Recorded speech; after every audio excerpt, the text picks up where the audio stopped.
같이 읽겠습니다. 그가 블레셋 사람의 땅에서 여러 날을 지냈더라. 아멘. 기도하겠습니다.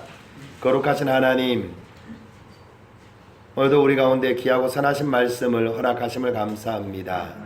이 시간도 성령과 지혜와 믿음으로 충만하게 하셔서 하나님의 말씀을 바르게 깨닫게 하시고 주의 말씀에 믿음으로 순종하여 하나님의 큰 영광을 나타내는 저희 모두가 되게 하옵소서. 예수님의 이름으로 감사하며 기도드리옵나이다. 아멘. 할렐루야. 우리 앞뒤 좌우로 서로 인사 나누겠습니다. 새해 복 많이 받으십시오. 하늘의 별처럼 빛나는 삶을 사십시오. 아멘. 올해는 하나님 우리에게 하늘의 별처럼 빛나는 삶을 허락하신 줄로 믿습니다. 오늘 말씀의 제목은 조금 길죠. 부엘셰바에서도 아브라함과 함께 하신 하나님이십니다. 오늘 말씀의 좀 배경을 살펴보면 아브라함이 헤브론이라는 산지에서 이제 이 아브라함이 그 남쪽에 있는 부엘셰바 남쪽으로 내려갑니다. 이스라엘은 전체적으로 다 덥지만 남쪽으로 내려갈수록 더 덥죠.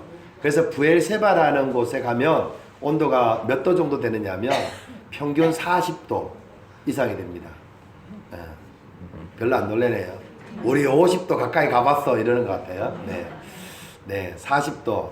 그냥 가만히 있기만 해도 그냥 쓰러지죠. 네, 그러는 그 지역인데 그 지역으로 이 아브라함이 내려갔어요. 그곳에 이제 내려가서 그곳에서 거기에는 가장 중요한 게 뭐냐, 물이에요. 물. 광야, 사막 이런 곳에서 가장 중요한 것은 물입니다. 왜냐하면 이 부엘셰바 지역은 이제 그 1년 평균 강수량이 약 한 200mm 정도 내린대요. 1년 평균 강수량이 한 200mm 정도 내리는데 어떻게 내리느냐, 한 4개월 정도 집중해서 강수량이 다 내려버리고 나머지 한 8개월 정도는 건기로 그냥 물 한 방울 떨어지지 않는 거죠. 비 한 방울 떨어지지 않는 거죠. 우리나라는 평균 강수량이 몇 미리 정도 됩니까? 한 600mm 되죠? 네, 한 600mm 정도 되는데, 그런데 이제 뭐 한 달 정도만 비 안 오면 어떻게 해요? 네, 하나님이 지금 이제 착각하고 계시나 이러면서 막 그러죠. 네, 한 달 정도만 비 안 오면 다들 죽는다고 난리는데, 거기는 평균 200mm에 이제 한 8개월 가까이를 전혀 비가 오지 않아요. 그런 지역에 사람이 살고 있다는 것이 너무나 놀랍지 않습니까? 놀랍지 않습니다. 이런 표정이. 네. 정말 놀라운 일이에요. 그런 이제 지역으로 아브라함이 이제 내려가서 그곳에서 이제 아브라함이 무슨 일을 하느냐면, 그냥 거기에서 최고 중요한 일은 웅덩이를 만들고 또 그 우물을 파는 일이에요. 그 우물을 파는데 우물을 도대체 몇 메다 정도 파야지 물이 나올까요?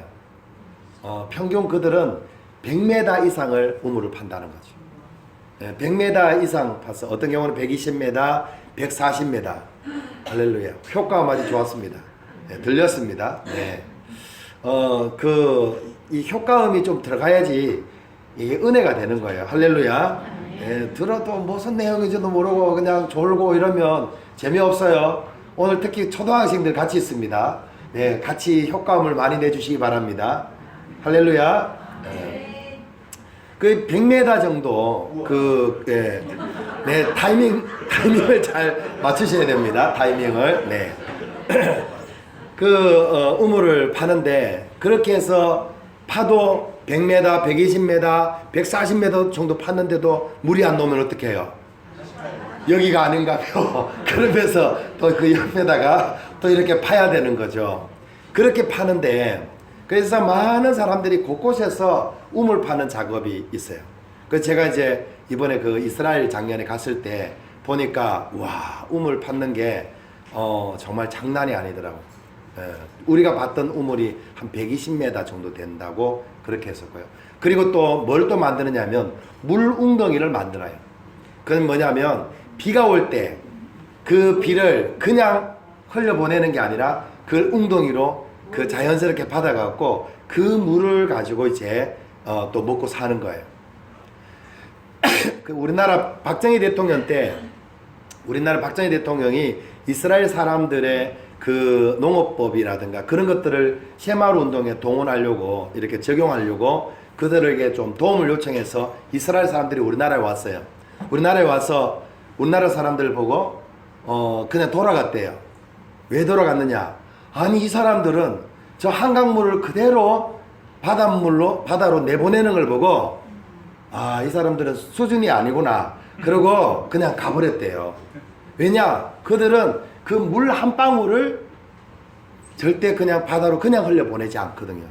너무나 귀한 물이기 때문에 우리가 실제적으로 가보니까 그 부엘세바는 완전 거기는 이제 광야거든요. 광야. 그곳에서 비가 이렇게 오면 비가 올 때는 엄청난 홍수가 져갖고 비가 오는 거예요. 근데 그때 그들이 뭘 하냐면 그 물을 다 받아 넣는 거예요. 그래서 그 물 웅덩이 창고를 가득히 채우고 그 물을 가지고 몇 달씩 이렇게 이제 보내는 그런 삶을 삽니다. 그곳에 아브라함이 가서 이제 그곳에서 아브라함도 역시 우물을 파기 시작합니다. 그런데 이제 아브라함이 우물을 팠는데 드디어 아브라함이 팠던 그 우물에 물이 솟아오르기 시작합니다. 할렐루야. 예, 그래서 뭐 아브라함과 그 종들은 뭐 할렐루야 놀렐루야 하면서 얼마나 좋아했겠어요. 좋아하고 그 물을 이렇게 이제 마시고 그러는데 블레셋 사람들이 화가 나는 거죠. 자기들은 막 이쪽 구멍을 파도 안 되고 이쪽을 파도 안 되는데 아브라함은 그냥 이렇게 팠는데 우물이 나와버리니까 그쪽 동네는 자기들이 전문가인데 이 아브라함이 와갖고 파니까 너무 화가 나는 거죠. 시기심이 생기는 거죠. 그래서 그 아브라함이 팠던 그 우물을 빼앗아 버립니다. 네. 그렇게 이제 아브라함은 우물이 빼앗겼는데 우물을 빼앗겼던 아브라함이 아무런 반응을 하지 않아요. 아브라함은 사실은 그때쯤에 아브라함은 어떠냐면 이미 그 롯이 잡혀가서 그 많은 연합군에게 잡혀갔을 때 아브라함은 집에서 길린 그런 사병들을 데리고 가서 그 연합국을 물리치고 롯을 구원해내는 그런 엄청난 그런 일을 했던 사람이었는데 그런데도 불구하고 아브라함이 그 부엘세바의 그 사람들에게 그 블레셋 사람들이 몇 사람들이 작당해서 빼앗는 것 때문에 그들과 싸우는 것이 아니라 그냥 양보하고 그 옆에서 다시 우물을 파는 그러한 모습을 봅니다. 여러분 잘 이해가 가세요? 따라하겠습니다. 선한데 지혜롭고 악한데 미련하자. 할렐루야. 저 성경을 보다 보면 잘 이해가 가지 않는 대목이 이런 부분이었어요. 아브라함이 얼마든지 싸워서 다투어서 그 자기들이 취할 수 있을 텐데도 불구하고 아브라함이 자기 우물을 이렇게 빼앗겼는데도 그렇게 대적하지 않고 그냥 옆에 가서 다시 또 우물을 팝니다. 우물을 파는데 다시 우물이 또 나올까요? 안 나올까요? 아브라함이 팠던 우물은 또 나오는 거예요. 할렐루야. 솟아올라라 생명의 샘물. 아브라함이 파니까 다 우물이 나오는 거예요. 그런데 이것을 누가 보느냐면 바로 블레셋 왕 아비멜렉이 유심히 그것을 보게 돼요. 보면서 야, 저 아브라함을 제대로 둬서는 안 되겠다. 그런 어떤 생각이 들어서 이 그 블레셋 왕 아비멜렉이 아브라함을 찾아갑니다. 아브라함을 찾아가서 오늘 이렇게 이제 아브라함에게 말을 겁니다. 우리 한번 보겠습니다. 22절 시작. 그때에 아비멜렉과 그 군대 장관 비골이 아브라함에게 말하여 이르되 내가 무슨 일을 하든지 하나님이 너와 함께 계시도다. 와우. 바로 이 블레셋 왕 아비멜렉이 아브라함을 이렇게 보니까 아브라함이 무슨 일을 하든지 하나님이 아브라함과 함께 계시는 거예요. 실제적으로 이 블레셋 왕은 아브라함이 아브라함하고 좋은 관계는 사실 아니었죠. 왜냐하면 아브라함이 부인을 누이라고 속이는 바람에 그 사라를 자기 아내로 취했어요. 그날 저녁에 죽을 뻔했어요. 하나님 막 죽이려고 하니까 그 아비멜렉이 하나님 의인도 죽이십니까? 이러면서 저는 분명히 아브라함이 저한테 누이라고 해서 제가 이 사라를 아내로 맞이했다고, 당장 데려다 줘라, 그 아내다, 이래서 아브라함이 거짓말하는 바람에 이 블레셋 왕이 죽을 뻔했어요. 그 좋은 그 감정은 없잖아요. 그러니까 이게 아주 이렇게 유심히 아브라함을 계속 봤을 거 아닙니까? 심지어 아브라함이 거짓말을 하는데도 불구하고 하나님이 아브라함 편에 서는 거예요. 네. 따라하겠습니다. 내가 하는 모든 일에 하나님이 나와 함께 계십니다. 할렐루야. 네. 그러니까 우리가 죄를 짓는다고 하나님이 우리를 떠나시는 게 아니에요. 우리가 죄를 지어도 하나님 우리와 함께 하세요. 근데 죄를 지으면 하나님이 우리를 떼치 하십니다. 네. 네. 죄를 지어도 하나님은 우리를 떠나시는 게 아니라 우리와 함께 하신다는 사실이에요. 그래서 아브라함이 이 아비멜렉이 그것을 보고 이제 이 아브라함에 가서 그런 거예요. 네가 하는 모든 일에 하나님이 너와 함께 계신 것을 내가 봤다. 그래서 우리 언약을 맺자. 우리 같이 조약을 맺자 하면서 이렇게 이야기합니다. 자, 23절 같이 읽어보겠습니다. 23절 시작. 그런즉 너는 나와 내 아들과 내 손자에게 거짓되이 행하지 아니하기를 이제 여기서 하나님을 가리켜 내게 맹세하라. 내가 내게 후대한 대로 너도 나와 내가 머무는 이 땅에 행할 것이니라. 아멘. 너 맹세해라. 다시는 네가 나와 나의 후손들에게 거짓말하지 않겠다고 맹세해라. 왜? 하지만 이 아브라함이 거짓말을 해도 자기들이 당했단 말이에요. 그래서 너 기분 안 좋다고, 또 너가 좀 위험하다고 나한테 거짓말하면 절대 안 된다. 거짓말하지 말고 정직하게 나한테 말하겠다고 맹세해라는 거예요. 그 아브라함이 맹세하겠다라고 이야기를 합니다. 그리고 아브라함이 이제 참았던 것을 이야기합니다. 할렐루야. 우리가 좀 인내하면, 우리가 성질대로 안 살고요, 좀 인내하면 하나님이 말할 수 있는 기회를 주십니다.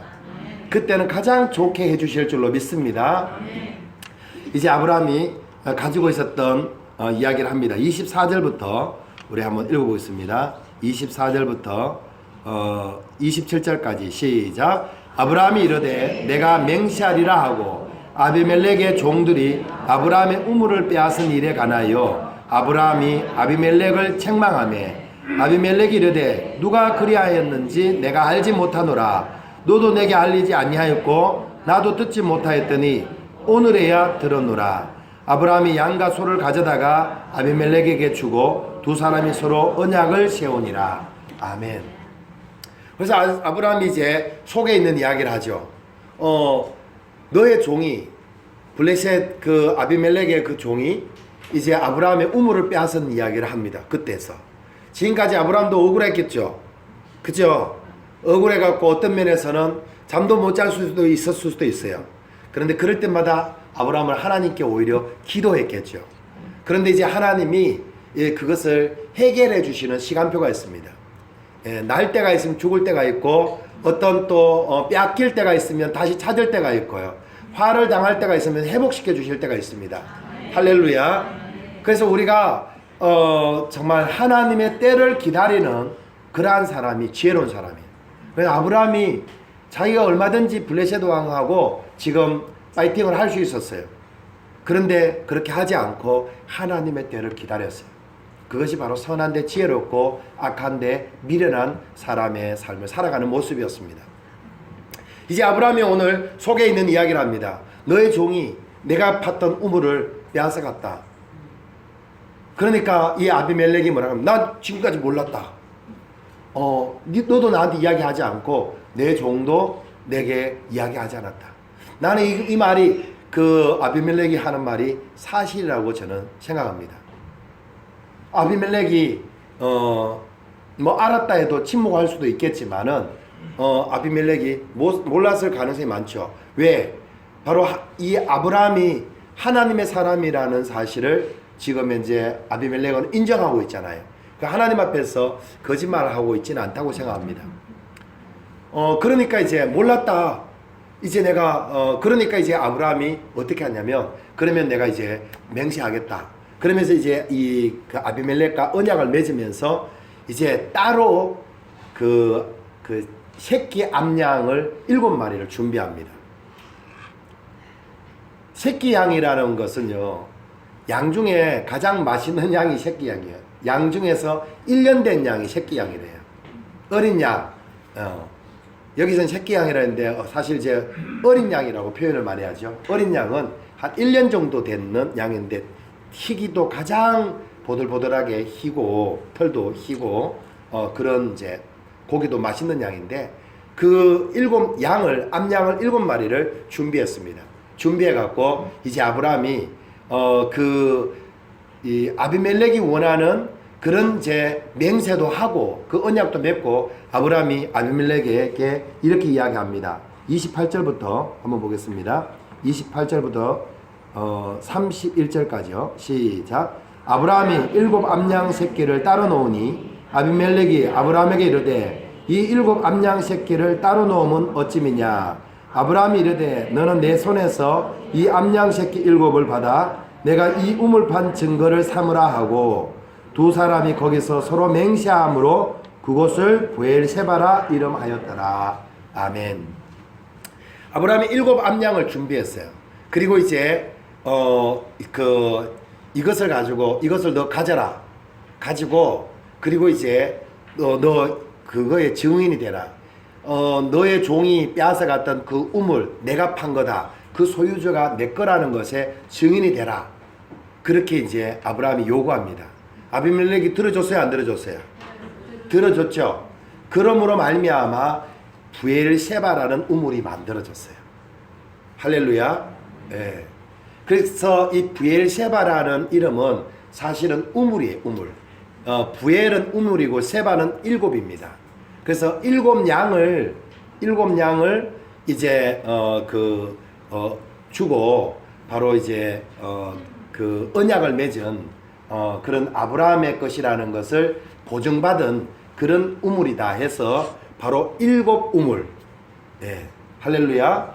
예. 또 다른 말로는 맹세의 우물이라고 말하는 것이 바로 이 부엘세바입니다. 그런데 재밌는 것은 부엘세바는 사실 우물 하나의 이름이었습니다. 그런데 이 우물 하나의 이 이름이 나중에 어떻게 됐냐면 한 도시의 이름이 되어버렸어요. 그냥 우물 하나의 이름이었는데 이것이 한 도시의 우물이 되어버렸어요. 왜 그렇게 됐는가를 우리가 좀 생각해 볼 필요가 있는데요. 우리 그 밑에 한번 보겠습니다. 32절부터 34절까지 32절부터 34절까지 같이 읽겠습니다. 시작. 그들이 부엘세바에서 언약을 세우며 아비멜렉과 그 군대 장관 비골은 떠나 블레셋 사람으로 땅으로 돌아갔고 아브라함은 부엘세바에 에셀나무를 심고 거기서 영원하신 여호와의 이름을 불렀으며 그가 블레셋 사람의 땅에서 여러 날을 지냈더라. 아멘. 이제 맹세하고 아비멜렉은 돌아갔는데요. 그리고 나서 이제 거기는 이제 부엘세바라는 우물이 세워졌는데 그리고 나서 아브라함이 했는 일이 있어요. 아브라함이 무슨 일을 하느냐면 바로 이제 그 땅에다가 에셀나무를 심었다라고 그렇게 말씀합니다. 그리고는 영원하신 하나님을 불렀더라라고 그렇게 말씀합니다. 할렐루야. 예. 그래서 이제 여기에 이 에셀나무가 뭔지를 좀 봐야 되는데 한번 우리 영상 한번 좀 보여주실래요? 영상.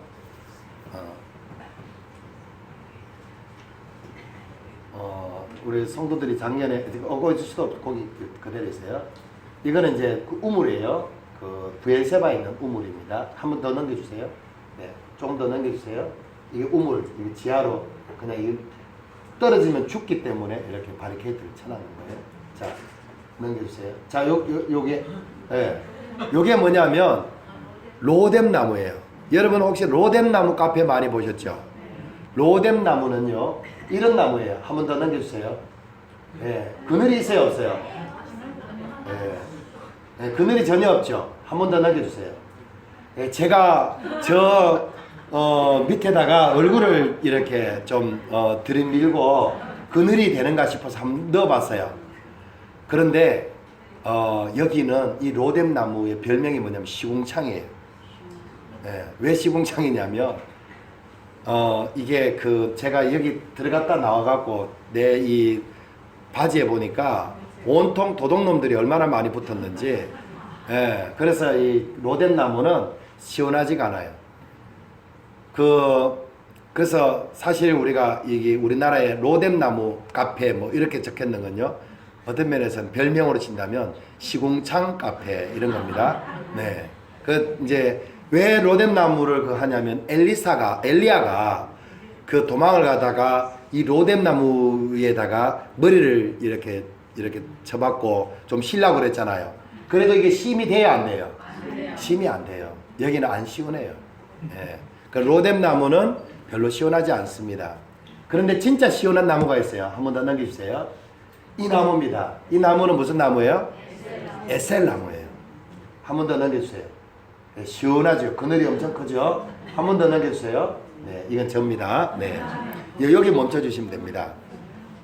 이 에셀 나무가 이제 어떤 나무냐면요, 이 에셀 나무는 광야 같은 데서 자라는 나무인데, 그런데 이 나무의 특징이 뭐냐면 아주 우리가 우물을 파려고 하면 몇 미터 판다고 그랬어요? 그럼 이 나무 뿌리가 얼마나 들어가야 되겠어요? 물 수분이 있는 데까지 이 나무 뿌리가 들어가서 그 물을 빨아당긴다는 거예요. 그죠?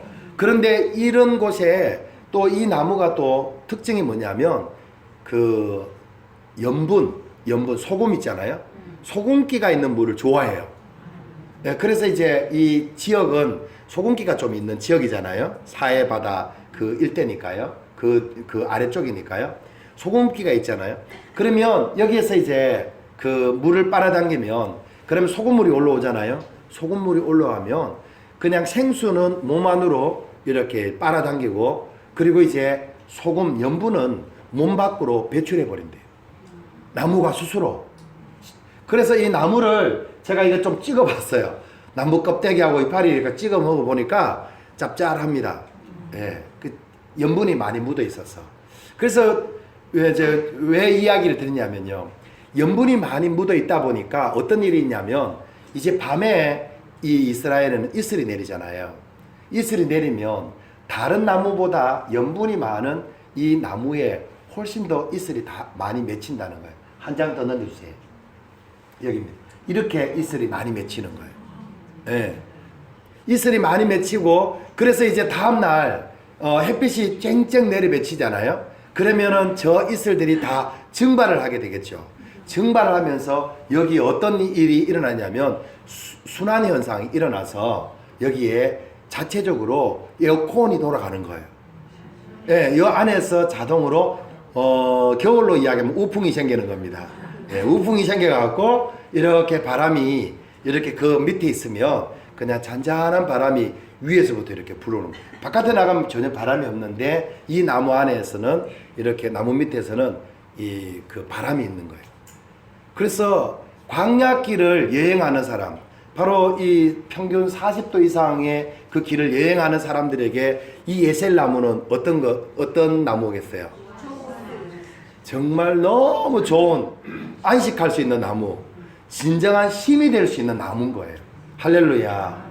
그래서 바로 이 아브라함이 바로 부엘세바라는 이제 그 지역에서 이제 우물을 되찾고 나서 했던 일이 뭐냐면, 바로 이 에셀나무를 심었는 거예요.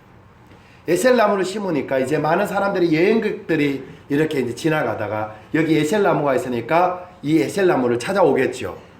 오면 아브라함이 뭐 하겠어요? 그 사람들에게 우물가에 부엘세바 물을 대접하겠죠. 그리고 또 뭐 여러 가지 음식도 대접하겠죠. 할렐루야. 그리고 이 아브라함이 바로 영원하신 하나님을 전했다는 겁니다. 할렐루야. 이게 지금 현재 이 32절 33절 말씀이 바로 그 말씀이라는 거예요. 바로 이곳에서 이 시원한 나무 그늘 밑에서 이제 정말 영원하신 하나님을 전했어요. 그래서 한마디로 이야기하면 이 아브라함은 전략적으로 바로 여행객들에게 하나님을 전했던 사람입니다. 사실 아브라함에게 있어서 보면 아브라함은 몇 번에 걸쳐서 이제 아브라함은 그 하나님에 대해서 이렇게 그 고백하는 내용이 있는데요. 창세기 14장에 보면 아브라함이 롯을 구하고 돌아와서 멜기세덱이 살렘 왕 멜기세덱이 이제 아브라함을 보면서 이렇게 이야기하죠. 너의 하나님은 지극히 높으신 하나님이시다. 할렐루야. 예, 너희 하나님은 지극히 높으신 하나님이다. 바로 엘 엘론입니다. 엘 엘론. 너희 하나님은 지극히 높으신 하나님이다.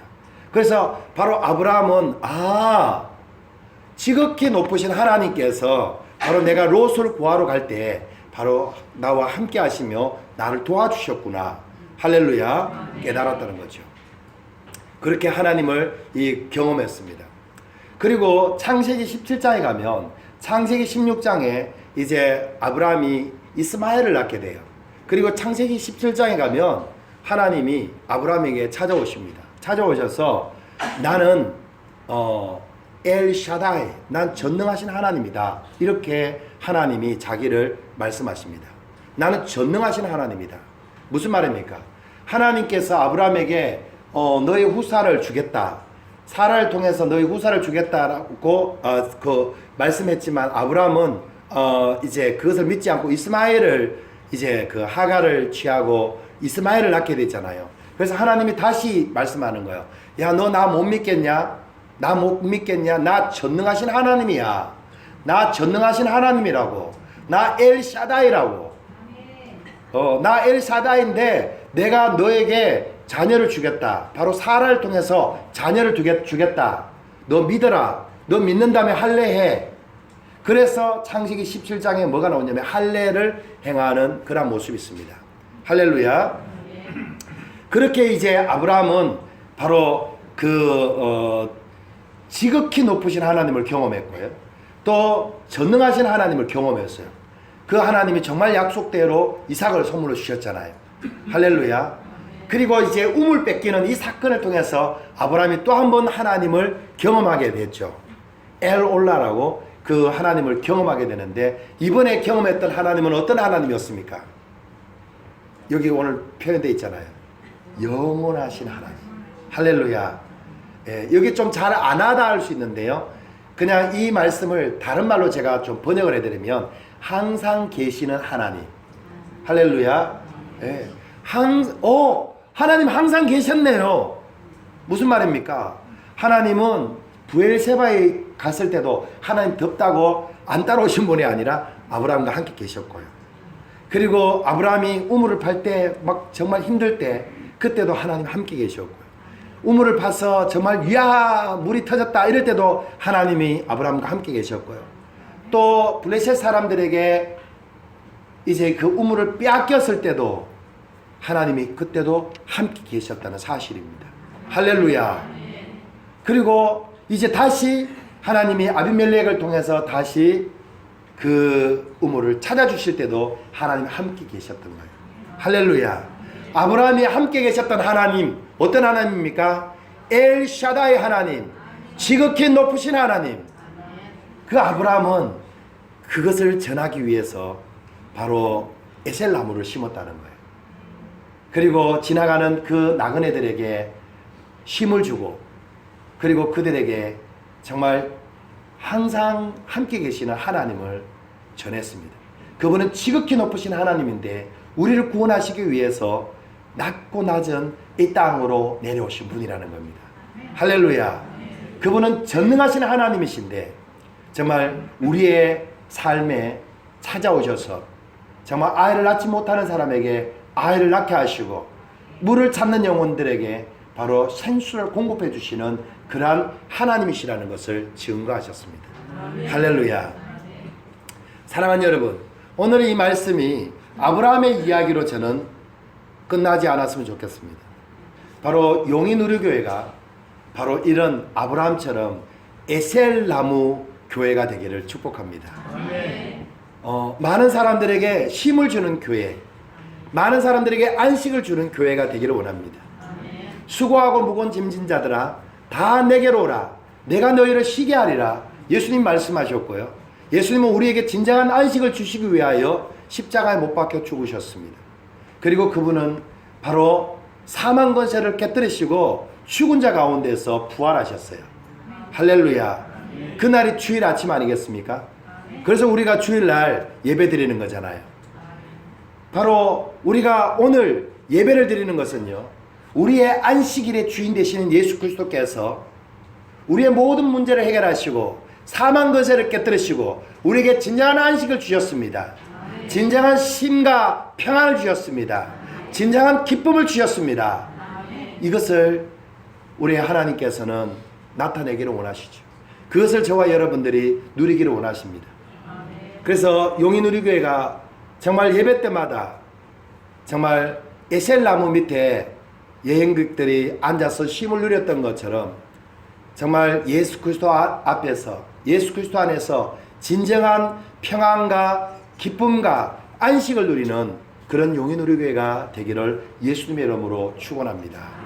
할렐루야. 여기 이제 우리가 잘 기억하셔야 될 게 있어요. 에셀나무 밑에서요, 두 부류의 사람이 있었어요. 한 부류는 섬김을 받는 사람이었고요, 한 부류는 섬기는 사람이었습니다. 할렐루야. 잘 기억하십시오. 어떤 사람이 섬겼던 사람이냐면요, 하나님을 경험했던 사람들이 섬기는 겁니다. 아브라함이 섬겼어요. 그리고 아브라함과 함께 했던 그 아브라함의 종들이 섬겼습니다. 그것은 무엇을 이야기하냐면, 이미 아브라함은 바로 엘 샤다이 하나님을 경험했고 엘 엘론의 하나님을 경험했습니다. 할렐루야. 그리고 그 하나님이 지금 언제나 항상 우리와 함께 계시는 것을 경험했습니다. 그 하나님을 전하고 싶어서 그 뜨거운 태양 아래서 에셀나무를 심었고요. 그리고 정말 많은 그 여행객들에게 쉼을 제공해주고 자기는 그곳에서 그들을 섬기는 삶을 살았다는 사실입니다. 할렐루야. 그들에게 다시 한번 또 여행의 기력을 되찾을 수 있도록 그들에게 힘을 주기 위해서 바로 아브라함은 기꺼이 섬기는 자리에 갔다는 사실이에요. 할렐루야. 사랑하는 여러분, 저는 용인우리교회도 항상 두 부류로 나눠진다고 생각합니다. 그것은 뭐냐면, 한 부류는 섬기는 부류고요, 또 한 부류는 섬김을 받는 사람들입니다.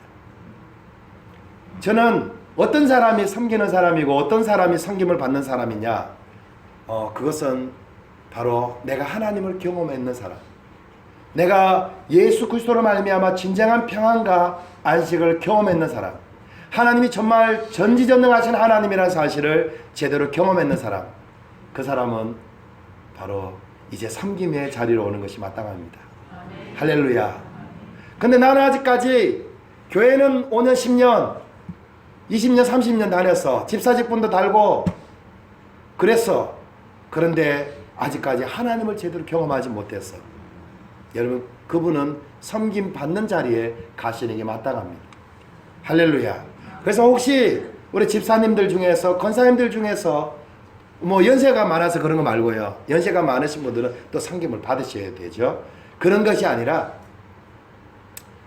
정말 우리가 교회의 그 본질적인 차원에서 지금 말씀을 드리는 겁니다. 나는 아직까지 하나님을 제대로 경험하지 못했다. 섬기는 자리에 있는 것이 아니라 섬김 받는 자리에 가셔야 됩니다. 할렐루야. 그래서 집사직분을 잡고 왜 섬김 받는 자리에 있다고 판단하거나 정죄하지 마시기 바랍니다. 네. 판단하거나 정죄하시면 안 돼요. 그분은 섬김을 받아야 될 그런 위치에 있으니까요. 그리고 그분이 섬김을 받으면서 이제 아브라함이 경험했던 하나님뿐만 아니라 더 많은 사람들이 경험했던 하나님을 경험할 수 있습니다.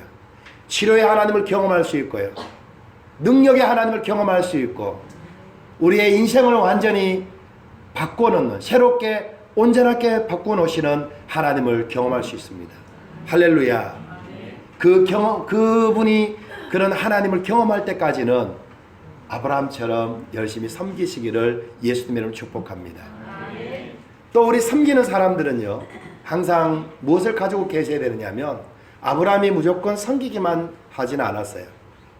아브라함의 마음속에는 늘 자랑하고 싶은 것이 있어요. 내가 무엇 때문에 섬기는지 아느냐? 내가 이분을 좀 자랑하고 싶어서 섬긴다. 할렐루야. 그래서 이런 말씀이 있어요. 성경에 보면 용사는 그 용맹을 자랑하지 말라. 부자는 그 부함을 자랑하지 말라. 오직 자랑하는 것은 이것으로 자랑할지니 곧 나 여호와를 아는 것과 할렐루야. 그분의 은혜로 내가 구원받은 것을 자랑하는 저와 여러분들이 되기를 축복합니다. 그래서 자랑하는 자는 주 안에서 자랑하시기를 축복합니다. 할렐루야. 참으로 용인우리교회가 정말 에셀나무 밑에서 마음껏 정말 우리와 항상 함께 계시는 하나님을 자랑하는 교회가 되기를 원합니다. 한번 생각해 보세요. 이제 많은 여행객들이 이제 소문이 나기 시작합니다. 저 가나안 땅에서 애굽으로 가는 그 길에는 부엘세바라는 그 우물이 있는데, 그 부엘세바라는 우물에 가면 거기에 에셀나무가 많이 있을 거야. 거기는 아브라함이라는 사람이 그 에셀나무를 심어놓고 많은 여행객들을 섬기는 곳이야. 그래서 애굽으로 갈 때 그냥 가지 말고 그곳에 가서 쉼을 얻고 가게나 이러면서 여행객들이 이제 좋은 소문이 퍼지기 시작했겠죠. 할렐루야. 그래서 처음 이제 여행객들이 찾을 때는 뭘 찾았을까요? 우물을 찾았어요. 우물. 부엘세바라는 우물이 어디예요? 여기 우물을 찾았다고요. 영천에 가면 손 의원이 굉장히 유명해요.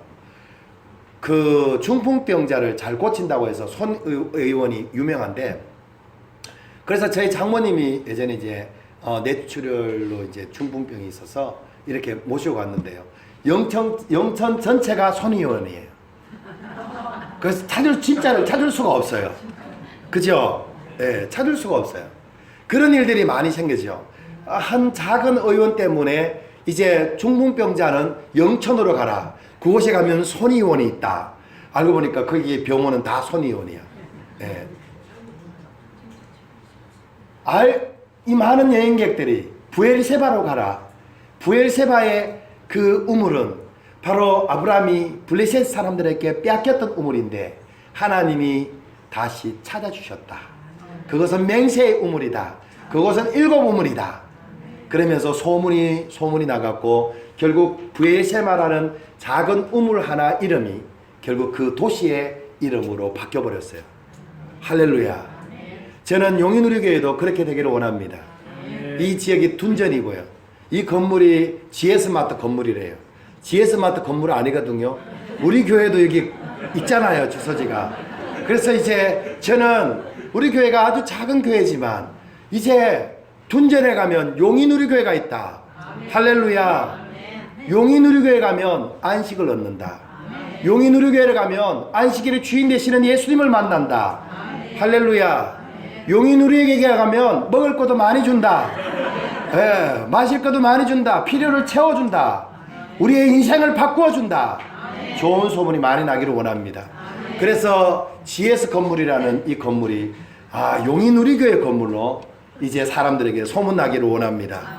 둔전이라는 이름이 용인우리교회라는 이름으로 바뀌어지기를 예수님을 축복합니다. 할렐루야. 그래서 이제 저와 여러분들의 삶이 예수 그리스도로 말미암아 정말 많은 사람들에게 안식을 주고 기쁨을 주고 새로운 에너지를 공급해주는 그러한 삶이 되기를 예수님의 이름으로 축복합니다. 그 삶이야말로 가장 빛나는, 하늘에서 빛나는 별과 같은 그러한 삶일 줄로 믿습니다. 이제 새해를 맞이하여 다시 한번 우리가 정말 에셀나무와 같은 그러한 삶을 살기를 다짐하고 또 기도하며 나아가는 저와 여러분들이 되기를 예수님의 이름으로 축원합니다. 기도하겠습니다. 거룩하신 하나님, 귀한 은혜를 우리 가운데 허락하심을 감사합니다.